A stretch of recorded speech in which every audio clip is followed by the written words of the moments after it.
516,284,700। तो इसी तरह आपने ये देखें 516 मिलियन, मिलियन तक है 516, मिलियन में लिख दें 516। आगे 284,000, हज़ार के खाने में आएगा 284, क्योंकि 284,000 है तो 284,000। आगे चलते हैं 700, तो 100 के खाने में आएगा 700, पूरा 700 लिखना है यहाँ पर।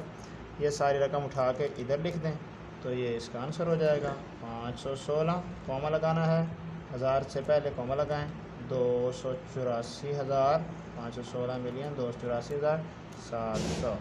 तो तीन रकमों के बाद जब कॉमे होते हैं तो ये मिलियन बिलियन निज़ाम में रकम होती है। तो हमने भी चूँकि मिलियन बिलियन निज़ाम में जवाब देना है, शारी निज़ाम में नहीं देना है, तो ये तरीक़ाकार है इसका। तो इस तरह पॉइंट नंबर 2 भी कंप्लीट हो जाएगा।